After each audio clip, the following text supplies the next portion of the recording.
Este programa es una presentación de Iglesia de Cristo, Ministerios Alfa y Omega, Nueva York, proclamando el que es, y que era, y que ha de venir, el Todopoderoso. Su poder también nos dio. Dar la bienvenida a los hermanos que nos sintonizan por medio del programa de televisión, también por medio del programa de el internet. Pues, reciban todos un saludo desde acá de la congregación. Esperamos que la palabra y la presencia de Dios ministre sus vidas también. Primera Pedro, capítulo número 5. Cuando usted lo tenga, dice amén, por favor. Quiero leer el versículo 6 y el versículo 7, me van a servir como una base esta mañana. Dice la escritura de esta manera: humillaos pues bajo la poderosa mano de Dios, para que Él os exalte a su debido tiempo, echando toda vuestra ansiedad sobre Él, porque Él tiene cuidado de vosotros. Una vez más le ruego que lo lea conmigo. Humillaos pues bajo la poderosa mano de Dios, para que Él os exalte a su debido tiempo, echando toda vuestra ansiedad sobre Él, porque Él tiene cuidado de vosotros. Esta mañana quisiera comenzar diciéndole de que la palabra de Dios, creo que usted me ha oído ya muchas veces y no me cansaré de decir, de que la palabra de Dios es lo más seguro que nosotros tenemos en este tiempo, más que cualquier movimiento que pueda haber, más que cualquier persona, hombre, ministro que pueda surgir. Lo más seguro que en este tiempo tenemos es la palabra de Dios, que durante todo el tiempo ha demostrado mantener su estabilidad. Lo que está escrito en la palabra del Señor ha tenido su fiel cumplimiento. Y ella misma lo declara cuando dice que el cielo y la tierra van a pasar, pero sus palabras no pasarán. El apóstol Pedro hablaba y decía que tenemos la palabra profética más segura, en la cual hacemos bien en prestar atención. Está hablando de la palabra de Dios. La palabra de Dios, la Biblia, tiene el mensaje de Dios para la humanidad. Para nosotros que somos creyentes, somos cristianos, ahí encontramos las instrucciones sobre la vida que le agrada a nuestro Dios. Día viernes hablábamos un poco en relación a que el principio de la sabiduría dice que es el temor del Señor. Proverbios mismo habla y dice que el temor de Dios es apartarse del mal. Poder vivir una vida donde nos ocupemos de ver qué es lo que agrada a Dios y tratemos de hacerlo, nos esforcemos por hacerlo, y también saber qué es lo que no agrada a Dios para evitar hacerlo. Y saber de que al final hay un Dios que va a juzgar a la humanidad. Y tener la conciencia de que si el ser humano vive en una vida de desagrado a Dios, va a ser juzgado también por las obras que han desagradado a Dios. Pero la razón por la cual le comento esto es porque la Biblia tiene las instrucciones para que nosotros caminemos de una manera agradando a Dios, sabiendo firmemente de que hay una vida eterna que se nos ha ofrecido a través del sacrificio de Jesús. Y la Biblia, en el mensaje de la Biblia, o el mensaje de la Biblia, se interpreta por ella misma. Especialmente cuando leemos un pasaje, como esta mañana lo hemos hecho, y les digo yo, leamos estos dos versículos. Debo yo saber de que la palabra de Dios, la Biblia, va a interpretarse de una manera correcta. Insisto esto, de una manera correcta. Porque óigame esto. Si yo le digo desde este lugar, no porque yo se lo diga, sino porque la Biblia lo dice. caminemos de acuerdo a lo que la Biblia dice, porque si caminamos de acuerdo a lo que la Biblia dice, vamos a agradar a Dios y entonces no vamos a tener cosas de qué avergonzarnos delante de Dios. Usted y yo entonces debemos estar convencidos que lo que se me está enseñando de la Biblia es realmente bien interpretado y que no sea un invento del predicador, del pastor o del movimiento que se esté llevando a cabo, sino que realmente sea lo que la palabra de Dios dice y el Espíritu de Dios quiso transmitir a su pueblo. ¿Sí? Entonces, la Biblia se interpreta con la misma Biblia. De hecho, hay un principio de estudio que se llama hermenéutica, que cuando nos movemos mucho en el ámbito de lo sobrenatural, decimos, eso no sirve para nada, y es el peor error que podemos hacer. Porque si yo me muevo nada más en el ámbito de lo sobrenatural, de lo emocional, puede ser que pueda en algún momento sacar un pasaje fuera del contexto para poder darle peso a la idea que yo tengo, pero no es realmente el mensaje de la Biblia. No es realmente la verdad eterna. No es realmente lo que Dios ha dejado en su palabra. Entonces, la Biblia se va a interpretar con la misma Biblia. Y cuando yo encuentro una verdad bíblica, me conviene hacerla parte de mi conducta porque eso va a agradar a Dios y va a traer bendición a mi vida. No sé si me explico en esto. He escuchado en algún momento esto y el Señor lo ponía muy intensamente en mi corazón y por eso quiero transmitirlo esta mañana. Primero que quisiera decirle a usted es que la Biblia habla o da antecedentes de la importancia de ser humildes delante de Dios. ¿Cuántos creen que esa es una verdad bíblica? Le hemos hablado muchas veces. Proverbios 22:4 dice, la recompensa de la humildad y el temor del Señor son la riqueza, el honor y la vida. Se lo leo una vez más. Proverbios 22:4 dice, la recompensa de la humildad y el temor del Señor son la riqueza, el honor y la vida. La traducción lenguaje actual lo traduce de esta manera, dice, humíllate y obedece a Dios y recibirás riquezas, honra y vida. Mire qué pasaje más bonito es. Ahora, humillarse no es algo agradable. Es una actitud que requiere una convicción, poder humillarnos. Pero si la recompensa va a ser riqueza, honor y vida, a mí me va a convenir humillarme. Ahora, debo de saber que la Biblia claramente dice que nos humillemos delante de Dios. O la humildad primeramente tiene que ser delante de Dios. Y por supuesto también en la estructura de autoridad que el Señor haya permitido que sea. Pero lo primero es humillarnos delante de Dios. Y tener una actitud de humildad va a traer riqueza, honor y vida. Y creo que todos nosotros queremos que eso se manifieste en nuestra vida. Riqueza, honor y vida. No creo que haya nadie aquí que diga, no, lo que yo quiero es pobreza, deshonor y muerte. Creo que todos queremos riqueza, honor y vida. Y Dios nos lo ha dado, manifestado en cierta manera acá en esta tierra, pero en la eternidad es lo que el Señor ha dicho que dará para aquellos que han sido lavados con la sangre de Cristo. Ahora, sobre la humildad, el Señor ponía un ejemplo distinto en el caso de aquellos líderes religiosos que eran los escribas y los fariseos. Creo que usted puede hacer una imagen mental sobre ello. Hemos hablado bastante sobre eso, pero eran personas que según Mateo 23:12 dice que amaban, Mateo 23, pero el versículo 12 resume esto sobre el contexto de que el Señor está diciendo que eran personas que amaban los primeros lugares, amaban los saludos respetuosos, que los llamaran maestros. De hecho, el Señor ahí dice, no llaméis maestro ni padre a nadie en la tierra, porque uno es vuestro maestro, uno es vuestro padre. Pero los escribas y los fariseos les gustaba esa atmósfera de un egocentrismo, de una vanagloria personal. Mire, la lucha contra el ego es una lucha fuerte que todos tenemos. La lucha contra el yo. Y es contrario a la humildad.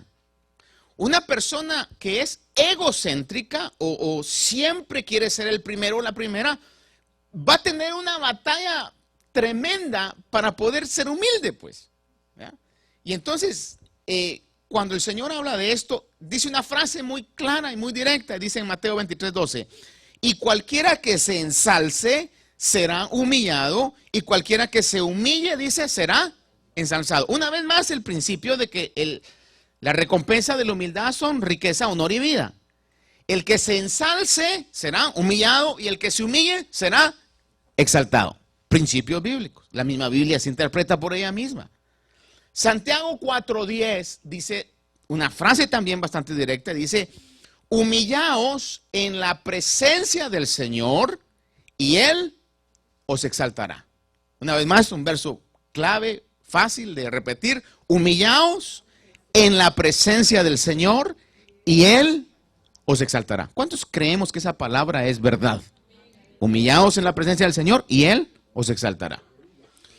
Sobre ese punto, entonces, si yo miro en el libro de la primera carta de Pedro, capítulo número 5, el versículo que leímos, dice la palabra, humillaos pues, y dice, bajo la poderosa mano de Dios.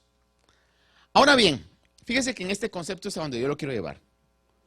No sé si algunos aquí han escuchado, pero, por ejemplo, se mueve en algún momento el hecho de que la mano de Dios, dice, son los 5 ministerios. No sé si alguno ha escuchado eso. Dice, la mano de Dios son los 5 ministerios. Bueno, hoy quiero llevarlo a la palabra de Dios para ver si el atrevimiento a decir eso es una verdad o no hay nada más lejos de la verdad en eso. Dice la palabra de Dios, humillaos pues bajo la poderosa mano de Dios. Si yo saco fuera de eso de contexto y yo soy un ministro, vea esto. Entonces dice la palabra, humillaos pues bajo la poderosa mano de Dios. ¿Qué es lo que estoy diciendo yo a usted? Humíllese delante de mí. Porque si la mano de Dios son los ministerios, entonces la palabra de Dios dice, humillaos pues ante la poderosa mano de Dios. Mire qué calibre el que en algún momento estoy diciendo yo. Que la poderosa mano de Dios son ministerios. Vamos a ver en la palabra si eso es una verdad bíblica. O es realmente algo que está fuera del contexto bíblico. La mano de Dios. ¿Qué es la mano de Dios? Fíjense que para entender qué es la mano de Dios, vamos a entender primeramente qué no es la mano de Dios. A veces para entender algo tenemos que entender que eso no es para saber lo que es. En el caso de entender cuál es la mano de Dios, debemos definir qué no es la mano de Dios. Y hay muchas referencias, podría darle aquí o a lo menos unas 6 más, pero vamos a ver algunas de ellas que para mí son las más concretas. Primera de ellas vamos a encontrarla en Esdras, capítulo 8, verso 22. Esdras, un sacerdote que es comisionado de parte de Dios para poder reedificar el templo de Jerusalén que estaba destruido. Va con un gran número de judíos que habían sido exiliados a Babilonia, de Jerusalén los habían llevado a Babilonia, y cuando recibe la orden de Dios para reedificar el templo y se dieron todos los elementos para que eso se llevara a cabo, él va de regreso de Babilonia a Jerusalén con un grupo de judíos, en preparación a un viaje aproximado de 4 meses. Mire que hoy en día nosotros viajamos miles de kilómetros y aunque es molesto e incómodo en algunos casos, no es como era antes. No sé cuántos de aquí tuvieron la bendición de tener abuelos y en algún momento hablar con sus abuelos o abuelas y ellos les comentaban cómo se hacían los viajes antes que existieran aún los autobuses o las grandes carreteras. que dice que iban en carretas, en caballos, y dice, no, si para llegar a la capital del país, dice, nos durábamos 3 días. Uno dice, 3 días, cuando ahora en las carreteras, por ejemplo, es cuestión de horas, y todavía así uno dice, está muy lejos, está 4 horas. Imagínese usted entonces en el lomo del caballo 3 días, o en una carreta, ¿verdad? En ese caso, de ir de Babilonia, que es la parte de Turquía, a Jerusalén, era un viaje aproximado de 4 meses, 4 meses y medio, dicen algunos comentaristas también, que iban a ir en caravana y habían recolectado ofrendas voluntarias y según estaba viendo algunos cálculos, iban a ir en esa caravana como vamos a pensar, como con unos $100,000 o más de valor, en un lugar donde habían muchas personas que podían asaltarlos en ese camino. Esdras 8:22 en adelante dice, hablando de Esdras, porque tuve vergüenza de pedir al rey tropas y hombres de a caballo para protegernos del enemigo en el camino, pues habíamos dicho al rey, oiga esto, la mano de nuestro Dios es propicia para con todos los que le buscan, mas su poder y su ira contra todos los que le abandonan. ¿Nota ahí que Esdras está hablando de la mano de Dios como la protección de Dios? Versículo 31 dice, partimos del río Aba el día 12 del mes primero para ir a Jerusalén, y la mano de nuestro Dios estaba sobre nosotros, y nos libró de la mano del enemigo y de las emboscadas del camino. What happened there? ¿Qué pasó ahí? Literalmente Dios vino y con su mano los protegió. No, es una expresión que está hablando de la protección de Dios, del Dios que es espíritu, del Dios que está en todo lugar y que aunque presente en cuerpo físico no esté, está protegiendo a aquellos que confían en Él. La mano de Dios, dice, nos protegió. Tremendo milagro que hubieran llegado y era en la providencia de Dios. Cuando hablamos de la providencia de Dios, ese es del cuidado sobrenatural de Dios, que llegaron con todos esos bienes a poder reedificar el templo. Entonces la expresión que Esdras está usando de la mano de nuestro Dios, acá denota protección del peligro. Oiga esto, protección del peligro. En Nehemías, que fue parte también de la reedificación de Jerusalén, Nehemías capítulo 2, versos 7 y 8, para aquellos que ya tienen un tiempo en la iglesia o en el evangelio, sabrán que Nehemías era un copero, era una persona que tenía un puesto importante en el palacio del rey, y cuando escuchó de la destrucción de Jerusalén y que estaba totalmente destruida, se entristeció profundamente y entonces recibe de parte de Dios también el sentir y la comisión de involucrarse activamente para la reconstrucción de Jerusalén.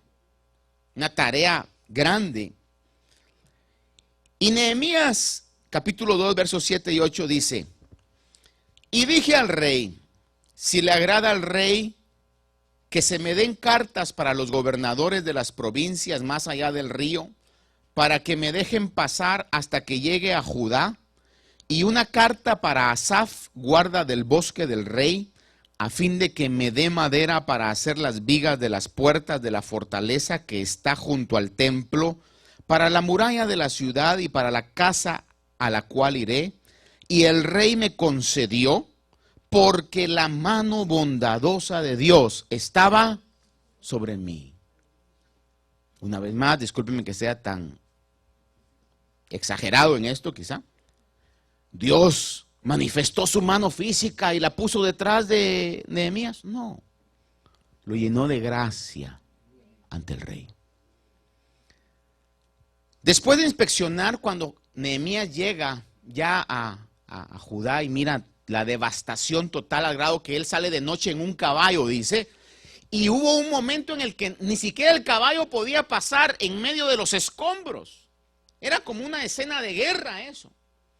Él regresa el otro día, se reúne con los ancianos del pueblo y en el versículo número 18 del capítulo 2 que estamos leyendo dice: y les conté cómo la mano de mi Dios había sido bondadosa conmigo y también las palabras que el rey me había dicho. Entonces dijeron: levantémonos y edifiquemos, y esforzaron sus manos en la buena obra.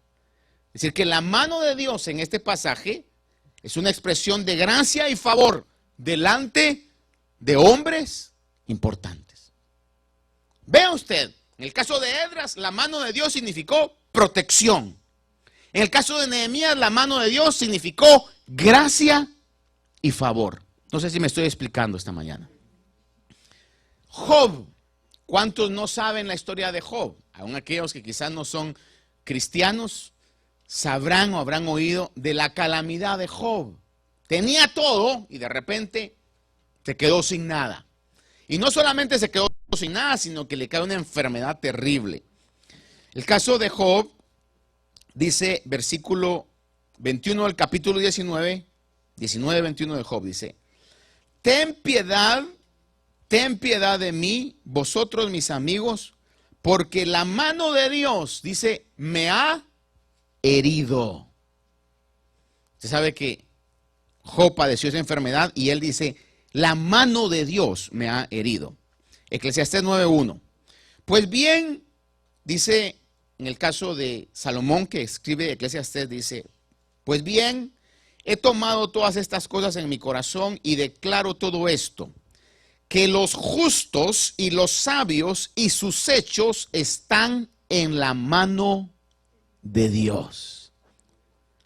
Ezequiel 25, del 12 al 13, dice el profeta Ezequiel: así dice el Señor Dios, por cuanto Edom ha obrado vengativamente contra la casa de Judá, ha incurrido en grave culpa y se ha vengado de ellos. Por tanto, así dice el Señor Dios: yo extenderé también mi mano contra Edom y cortaré de ella hombres y animales y la dejaré en ruinas, desde Temán hasta Dedán caerán a espada.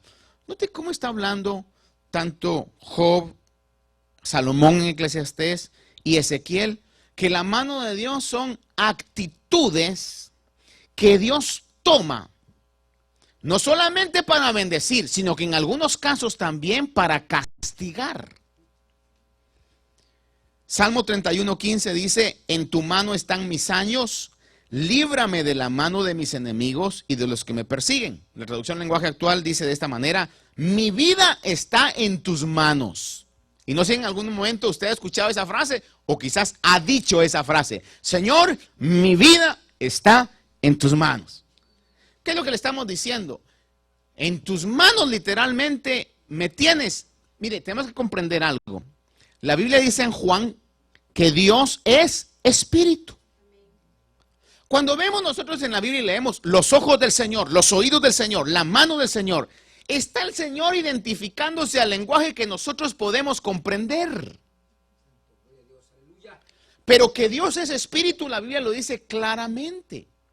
Que ha elegido en un momento hacernos a su imagen y semejanza, debemos entender en relación más a lo físico meramente, al ser íntegro del cuerpo. Y aquí hay una figura maravillosa que respalda el concepto de la triunidad de Dios. Porque el hombre tiene cuerpo, alma y espíritu, de la misma manera que Dios es Dios Padre, Dios Hijo y Dios Espíritu Santo. Por eso nos hizo a su imagen y a su semejanza, tripartitos. Pero de que Dios tenga ojos como los que yo tengo, oídos como los que yo tengo, que se puede manifestar de eso y se manifestó en la persona de Jesús de esa manera, lo hizo. Pero la Biblia dice que Dios es espíritu, que está en todo lugar, que lo llena todo, en todos. Es decir, que Dios es mucho más grande que el concepto que nosotros podemos tener. Pues cuando hablamos de su mano, no digamos la mano de Dios y Señor, no me sueltes de tu mano. ¿Se imagina usted pidiéndole al Señor: Señor, llévame en tus manos? Y la otra persona también diciéndole: llévame en tus manos. ¿A quién va a llevar? Bueno, dos cabemos, pero imagínese 1,000,000 de gente diciéndole al Señor: llévame en tus manos. O como cuando la Biblia dice que la tierra es el estrado de sus pies. Hermano, aunque eso es una figura mental, dice uno, qué grande es Dios. Le digo algo, es una figura nada más que nos hace ver la grandeza de Dios, pero Dios es mucho más grande que eso. Entonces, cuando vemos la mano de Dios está protegiendo, es la providencia, el poder de Dios, el cuidado de Dios. Mi vida está en tus manos, dice. Es decir, que aquí es una expresión, la mano de Dios es una expresión que controla quién vive y quién muere, o es una expresión de control soberano sobre el destino de nuestra vida. Repito, una expresión de control soberano sobre el destino de nuestra vida. Si usted dice, mi vida está en las manos de Dios, ¿qué le está diciendo? Él controla cuándo vivo, cuándo muero, cómo me va a ir. Él tiene control total de toda mi vida. Ezequiel, siempre el profeta Ezequiel, capítulo 8, versículo 1 y 2 dice de esta manera. Y sucedió que el año sexto, en el día 5 del sexto mes, que estando yo sentado en la casa, o en mi casa, y los ancianos de Judá sentados ante mí, bajó allí sobre mí la mano del Señor Dios. Profeta Ezequiel está hablando, dice, estando yo sentado en mi casa con los ancianos, en ese momento bajó sobre mí la mano del Señor Dios. Y dice, entonces miré, y he aquí una figura con aspecto de hombre, desde sus lomos para abajo tenía apariencia de fuego, y desde sus lomos para arriba la apariencia de un resplandor, como el aspecto de un metal refulgente. Por un momento haga esa imagen en su mente. Está Ezequiel tranquilo con los ancianos en su casa. De repente dice, la mano del Señor bajó sobre mí, y comienza a ver cosas sobrenaturales. Y comienza a ver un personaje que la mitad de sus lomos para abajo era fuego, y de aquí para arriba era un metal refulgente, como cuando usted calienta algo en el fuego y se pone rojo. ¿Qué era entonces la mano de Dios en relación a Ezequiel? Era una dimensión de revelación sobrenatural. Dice también más adelante en el versículo 13 de Ezequiel, capítulo 13, perdón, verso 8 y 9, dice, y sucedió que en el año sexto, del día 5 del sexto mes, que estando yo sentado en mi casa y los ancianos de Judá sentados ante mí, bajó allí sobre mí la mano del Señor Dios. Entonces miré, y he aquí una figura con aspecto de hombre, dice lo mismo, tenía apariencia y resplandor como aspecto de metal refulgente. Aquí la expresión denota revelación profética, específicamente una profecía que venía dando a conocer las idolatrías del pueblo de Israel. Y dice, la escritura dice claramente, la mano del Señor bajó sobre mí. Vaya recapitulando conmigo. La mano del Señor es una expresión de cuidado, es una expresión de control absoluto, es una expresión de revelación. Esa es la mano de Dios, bíblicamente hablando. Daniel, hemos oído de Daniel mucho. Capítulo 9, verso 15 dice, y ahora, Señor Dios nuestro, que sacaste a tu pueblo de la tierra de Egipto con mano poderosa, y te has hecho un nombre como hoy se ve. Y sigue diciendo, hemos pecado, hemos sido malos. Pero aquí entonces en Daniel la expresión denota una mano poderosa. Ahora, le pregunto, ¿cómo se manifestó la mano de Dios para sacar al pueblo de Israel de Egipto? ¿Cómo se manifestó ese poder? Sino por medio de 10 plagas que tenían control sobre la naturaleza. Convirtió las aguas en sangre, granizo, langostas, tinieblas, plagas sobre el ganado, piojos. ¿Qué más? Ranas. Para los que les gustan las ranas, ¿verdad? ¿Se imagina usted estar en un lugar donde estén miles de ranas, hermano? La mano poderosa de Dios. ¿Qué significa ahí? La mano poderosa de Dios, control sobre la naturaleza. Al ver todos los acontecimientos sobrenaturales que envolvieron el nacimiento de Juan el Bautista, ¿se recuerda usted quién era Juan el Bautista? Primo de Jesús, 6 meses mayor que Jesús, la voz del que clama en el desierto, así se identificaba, ¿no? Juan el Bautista sabe que sus padres pues no podían tener hijos, y entonces estando su padre Zacarías ministrando en el templo, se le aparece un ángel, le dice, tu esposa va a tener un niño, Y Zacarías, de incrédulo, pues queda mudo durante todo el embarazo. Dice, la señal va a ser que no vas a poder hablar. Y por más no podía hablar hasta que nació el niño Juan el Bautista. Y le preguntan cuando nace, dice, ¿cómo le van a poner? Lo lógico era, imagínense, no habían tenido hijos, toda la vida no habían podido tener hijos. El papá se llamaba Zacarías, milagrosamente resulta embarazada. ¿Cómo cree usted que era lo lógico que le pusieran? Junior. Obviamente. Y la señora dice, se va a llamar Juan. Eso, le he dado vueltas a esa figura y eso ha de haber levantado las cejas de algunos. Juan. Quizá los suegros, por si tenían, lo primero que le preguntaron es, ¿quién es Juan? ¿Por qué le quiere poner Juan? Hasta que Zacarías viene y le dan una tabla y escribe, su nombre será Juan. Y recobra la habilidad de poder hablar. Entonces, cuando la gente mira todos esos acontecimientos sobre la vida de ese bebecito, de ese niño, dice en Lucas capítulo 1, verso 66, y todos los que las oían las guardaban en su corazón diciendo, ¿qué pues llegará a ser este niño? Porque la mano del Señor ciertamente estaba sobre él. Entonces, ¿qué es lo que está diciendo? Que la mano del Señor era ahí. Todos esos acontecimientos sobrenaturales, milagrosos, maravillosos en la vida de un niño. Y la gente dice, ciertamente la mano del Señor está sobre este niño. Y sí estuvo. Porque Juan tuvo un respaldo, Juan el Bautista tuvo un respaldo tan grande que dice que bajaban las multitudes para bautizarse, dando un acto de que estaban arrepentidos de su manera de conducirse y estaban realmente queriendo componer su vida. Era un mensaje que iba a preparar el camino para la administración que Jesús iba a traer. Hubo un respaldo. Pero la gente, cuando vio al niño, porque cuando ya las cosas se manifiestan, todo el mundo cree. Lo difícil es creer cuando nada se ha manifestado. Eso es lo difícil. Entonces, cuando miraban a Juan decían, ¿qué es? Un bebé como cualquier otro. Pero cuando vieron todo lo que estaba rodeado, decían, por todo lo que este niño está pasando alrededor de él, ciertamente la mano de Dios está sobre él. Entonces, aquí vemos que la expresión de la mano de Dios denota un trabajo milagroso y un cumplimiento profético en la vida de Juan el Bautista. Vaya conmigo al Hechos capítulo 13, verso 11, o si lo ponen en la pantalla, no sé cómo usted lo quiera hacer. Pero dice Hechos 13, 11. Ahora he aquí, la mano del Señor está sobre ti, te quedarás ciego y no verás el sol por algún tiempo. Dice, al instante niebla y oscuridad cayeron sobre él e iba buscando quien lo guiara de la mano. Sé que muchos quizás ya saben a quién me estoy refiriendo. ¿Ya?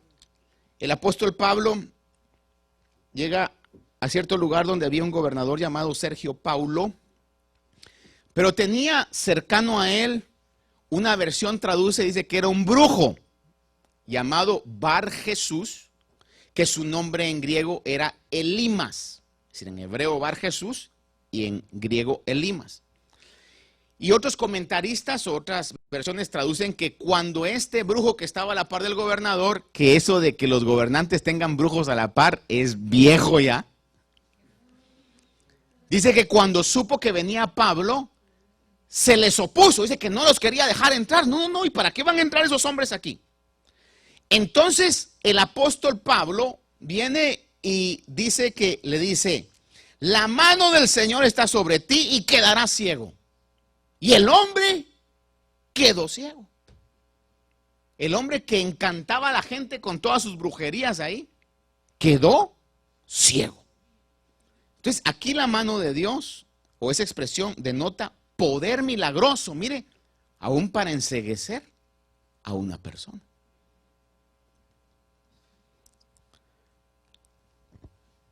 Hechos capítulo 11, verso 21 nos habla de que cuando mataron a Esteban,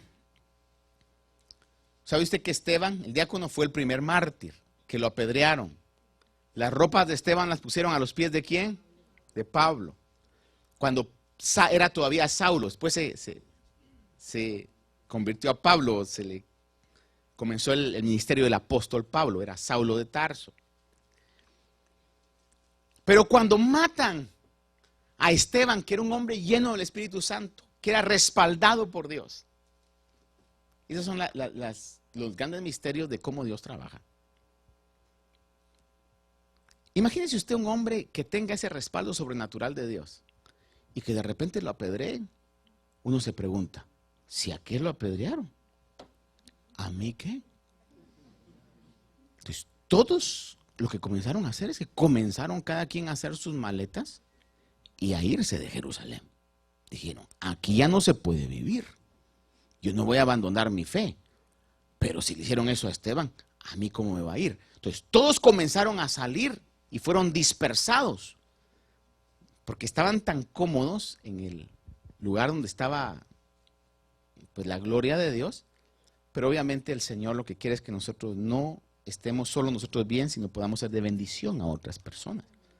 Entonces salen todos, y el libro de Hechos, capítulo 11, verso 21 dice, y la mano del Señor estaba con ellos, y gran número creyó y se convirtió. Porque dice el pasaje anterior, que donde iban predicando a Jesús, y la gente que oía el mensaje se convertía. ¿Por qué es que era exitoso el mensaje? Porque la mano de Dios estaba con ellos. Hasta este punto. ¿Me estoy explicando? ¿Qué es entonces la mano de Dios? 5 ministerios. ¿De dónde hemos sacado tal cosa?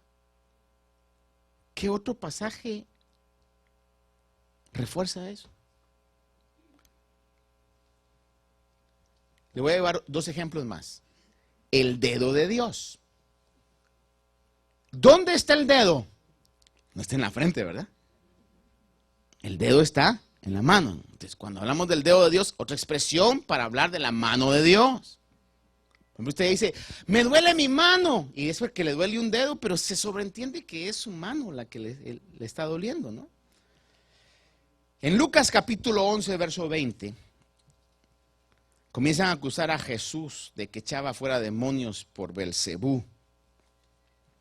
Lucas 11:20 dice, Jesús aclarando y defendiendo, en este caso dice, pero si yo por el dedo de Dios echo fuera demonios, entonces el reino de Dios ha llegado a vosotros. Entonces aquí el dedo de Dios era un poder que echaba fuera demonios de la gente que estaba endemoniada. Ahora, los judíos entendían muy bien eso, por eso Jesús utilizó la palabra el dedo de Dios, porque los escribas y los fariseos entendían muy bien a qué se refería el dedo de Dios. 2 acontecimientos que usted va a recordar acerca del dedo de Dios. Primero de ellos, Deuteronomio 9:10 dice, y el Señor me dio las 2 tablas de piedra escritas por el dedo de Dios. Las tablas de la ley las escribió ¿quién? El dedo de Dios. Y una vez más, lo que nosotros hemos comprendido es que literalmente vino el dedo de Dios a escribirlas, ¿verdad? Yo dudo que haya sido eso. Ha de haber sido alguna manifestación, hermano, sobrenatural que comenzó quizás de lo invisible a comenzar a escribir las letras en la piedra. Puede ser eso. O quizás Dios eligió pues tomar forma de una mano y comenzar con el dedo de Dios. Pero el punto es que los judíos sabían muy bien que cuando Jesús estaba diciendo el dedo de Dios, se estaba haciendo uno con el Padre. Se estaba haciendo uno con el Dios del Sinaí que le había dado las tablas de la ley a Moisés. Por eso cuando lo estaban acusando a él, tú echas fuera a los demonios por Belcebú o por el diablo. Y él viene y le responde, yo echo fuera a los demonios por el dedo de Dios. Estaba respondiendo, no, el que hace eso es Dios en mí, el Padre y yo somos uno. Ellos entendían muy bien esa expresión. Éxodo 31:18, una vez más habla de este punto que usted quizá lo va a recordar. Cuando Moisés llegó para liberar al pueblo de Israel con mano poderosa, lo que hablamos, por esas 10 plagas maravillosas que controlaron aspectos de la naturaleza. Llega con una vara y la tira enfrente de Faraón y se convierte en serpiente. Y Faraón dice, eso no es nuevo. Y mandó a llamar a sus encantadores y a los hechiceros, ¿verdad? Para que hicieran lo mismo. En medio de todo esto, bueno, después vienen las plagas, donde ya después de las primeras 3, los magos ya no pudieron duplicarlas. Entonces dice que los magos dijeron a Faraón, Éxodo 31, 18. Entonces los magos dijeron a Faraón, mira Faraón, esto no es brujería, esto no es ilusión, esto no es ningún aspecto de que se pueda duplicar. Dice, este es el dedo de Dios. Y luego añade, dice, pero el corazón de Faraón se endureció y no escuchó lo que le habían dicho. Aún, por ejemplo, Éxodo 8, 19 dice, entonces los magos dijeron a Faraón, este es el dedo de Dios. Bueno, ya lo leímos ahí, 31, aún en Éxodo 8, 19 recalca una vez más, dice que era el dedo de Dios.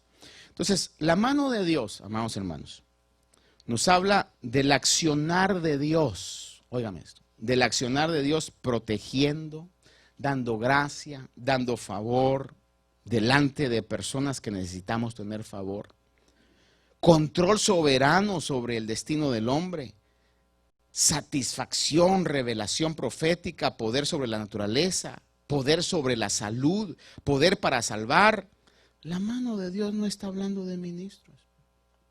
La mano de Dios está hablando acerca de todo ese poder sobrenatural que se va a manifestar en favor de aquellos que ponen su vida en la mano de Dios. Porque con todo el amor, respeto y cariño que me tengo a mí mismo, yo le pregunto, ¿cuántos de aquí pondrían su vida en mis manos? Y usted me dice, yo hermano. Yo le diría, mire, por favor, haga una cita con un psicólogo, por favor. Pero ¿cuántos de aquí ponemos ciegamente nuestra vida en las manos de Dios? Ahora, ¿quiénes son los ministros? La Biblia habla en 2 Corintios 4, 5 y dice, porque no nos predicamos a nosotros mismos, sino a Cristo Jesús como Señor y a nosotros como siervos vuestros. Por amor a Jesús. ¿Quiénes son los ministros? Sino servidores de la iglesia. Hermano, discúlpeme, pareciera ser, quizá porque uno viene con traje y está en un púlpito, ¿verdad? Pero al final de cuentas, mi intención es poder servirle hoy una comida espiritual. Si en algún momento el ministro pasa horas estudiando, poniéndose delante de Dios para poder aclarar las verdades bíblicas, es porque su labor es una labor de servicio a la iglesia. De servicio. Dice en 1 Corintios 3, del 4 al 9, dice, porque cuando uno dice, y esto hermanos amados, despertemos a esta realidad. Por favor, iglesia, despertemos a esta realidad. Porque cuando uno dice, yo soy de Pablo y otro yo soy de Apolos, dice, no sois simplemente hombres. Y me gusta esa expresión cuando dice simplemente hombres, porque fíjese que hoy por hoy usted, aunque es humano, no debe de actuar como un simple humano. Sus deseos están o deben ser más elevados que los deseos de los simples humanos. Sus acciones deben estar más elevadas que las acciones de los simples humanos. Su visión debe estar más elevada que las acciones de los simples humanos. Su amor hacia Dios debe estar más elevada que la religiosidad y la idolatría de los simples humanos. Usted ama al Dios Espíritu, reverencia a Jesús que está sentado a la diestra de Dios y tiene dentro de usted al Espíritu Santo y es templo y morada del Espíritu Santo. No puede actuar, pensar, sentir como un simple humano, porque hemos sido comprados con precio de sangre preciosa y redimidos. Somos luz y no tinieblas. Pero dice, pero cuando decís, yo soy de Pablo, yo soy de Apolo, yo soy de Pedro, el apóstol dice, ¿acaso no estáis actuando carnales y como simples humanos? Digan gloria a Dios, los simples humanos. Como 3 dijeron todavía, ¿verdad? Digan gloria a Dios los que no somos simples humanos. Aquí tenemos al Espíritu de Dios. Y Pablo ahora dice, ¿no sois simplemente hombres? Y añade diciendo, ¿qué es pues Apolos? ¿Y qué es Pablo? Y como él está hablando de él mismo, ¿y qué es Pablo? Y si alguien conocía a Pablo, era Pablo. Por eso dice, ¿y qué es Pablo? Por eso si algo es terrible, es tomar la gloria que solamente le pertenece a Dios. ¿Queremos que Dios nos use? ¿Cuántos queremos que Dios nos use? Dele toda la gloria a Dios. Si llega alguien con usted y le dice, ay hermano, fíjese que cuando usted oró por mí, viera, instantáneamente recibí sanidad. Mire, dele gloria a Dios. Aquella palabra que me dijo se cumplió exactamente así. Gloria a Dios. El consejo que me dijo levantó mi ánimo. Gloria a Dios. El día de esta semana, creo yo, hablaba con mi madre. Mi madre ya tiene, Dios la ha bendecido con muchos años de vida. Tiene una situación en su rodilla y le digo, mamá, ¿y al fin qué va a pasar? ¿Le van a hacer una operación o algo? Me dice, en ese estado, me dice, no sé. Me dice, confiando en Dios, me dice. Pero fíjate, me dice, que cosas raras pasan, porque cuando yo testifico, la gente se sana, pero a mí Dios no me sana. Me dice. Así sucede. Así sucede. Y muchas veces es porque ahí se va a ver realmente qué es Dios y qué no es el hombre. Y si algo la iglesia del tiempo que estamos viviendo, que es un tiempo espiritualmente peligroso, es de que tenemos que estar totalmente convencidos que toda la gloria, la honra y la alabanza le pertenece a Dios. ¿Quién es Pablo? ¿Quién es Apolo? Dice. ¿Quién es Pedro? Dice, servidores mediante los cuales vosotros habéis creído, según él dio oportunidad a cada uno. Dice, yo planté, Apolos regó, pero Dios ha dado el crecimiento. Así que ni el que planta, ni el que riega, ¿qué dice ahí? Es algo. Por eso aquel que quiera ser pastor o evangelista o mismo, prepárese para una vida de servicio. Para eso lo va a contratar el Señor. Si nunca le dan las gracias, usted no merece que le den gracias. Usted lo hace porque es siervo de Dios, es esclavo de Dios. Comprometa su vida a eso y Dios va a usar su vida. ¿Qué somos? Dice simplemente, dice, ni el que planta ni el que riega es algo, sino Dios el que da el crecimiento. Ahora bien, el que planta y el que riega son una misma cosa, pero cada uno recibirá su propia recompensa conforme a su propia labor. A usted me pregunta a mí, y lo he dicho y lo sigo diciendo el día de hoy, pastor, ¿por qué le sirve a Dios? Por amor y también por interés. Pastor, ¿por qué nos sirve a nosotros? Por amor, porque los amo y también por interés. Porque el servirle a ustedes representa recompensas espirituales para mi vida. Eso es lo que Dios ha prometido. Igual usted, servirle a Dios, y le voy a decir algo, usted no le sirve ni a la iglesia, ni al pastor, ni a los líderes. Le sirve a Dios, representa recompensas para su vida. Dice, somos colaboradores, porque somos nosotros colaboradores de Dios y vosotros sois la labranza de Dios. Entonces, déjenme concluir con esto. Capítulo 5 de 1 de Pedro leíamos, humillaos pues bajo la poderosa mano de Dios. ¿Qué significa eso, hermano? Humíllese o humillémonos sobre el reconocimiento que Dios tiene control. Óigame esto. Que Dios tiene control y poder sobre todas las cosas. Y hay que honrarlo por sobre todas las cosas. No está diciendo humíllense delante de los ministros. No, está diciendo humíllense delante del reconocimiento que Dios tiene control absoluto de todas las cosas. Dios es más grande que nuestros propios pensamientos. Déjeme llevarlo a dos cositas y concluimos. Salmo 118, versículos 7 al 9, dice: el Señor está por mí entre los que me ayudan. Este programa fue una presentación de Iglesia de Cristo, Ministerios Alfa y Omega, Nueva York, proclamando el que es y que era y que ha de venir, el Todopoderoso. Su poder.